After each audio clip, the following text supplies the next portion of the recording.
That's what I thought. Great minds think alike. Yes, they do. All right, y'all heard him. He's the debonair dude that's taking the pictures. He's the fabulous poet, the man of all things. We love him. You love him. Y'all give it up for Kenneth. She came into my life and introduced herself through music. She said that she wrote the words to the song I sing.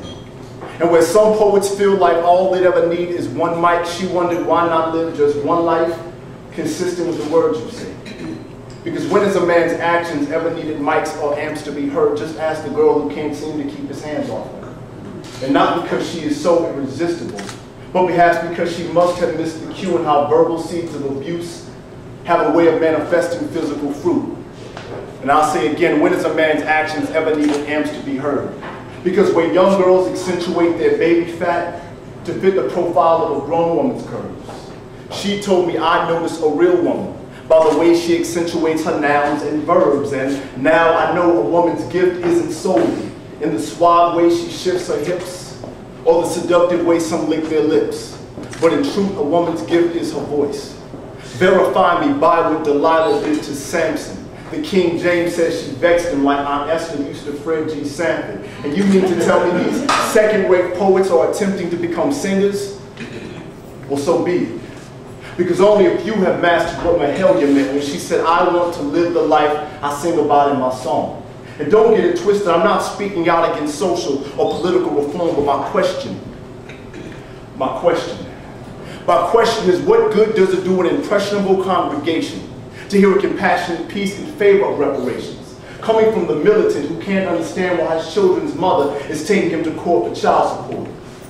Or words on self-discipline coming from the Muslim who snacks on pork rinds in moderation? Or maybe even being prayed for by a Christian with crippled faith? And I wrote this poem because every Wednesday night I come face to face with the wounded souls other caliber minds act like they can't see, much less possess the conviction to address. And then I try to tell myself, well, maybe they just don't want to.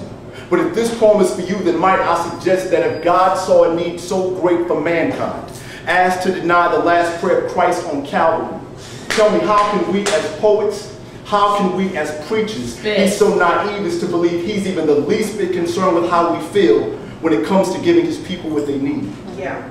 Indeed, there is truth in the words that said, heavy is the head that wears the crown. Because when I look around, all I see are beautiful black women who have been bludgeoned by their own insecurities, seated right beside a man who claims to love her, because by pimping her pain, she has helped to influence the love poem he needs to fleece this audience for their tips. Wow. It's not about dollar bills, y'all. You see, the gift you have isn't for you, it's through you. Just like the water isn't for the vessel, but for those who are thirsty and parched.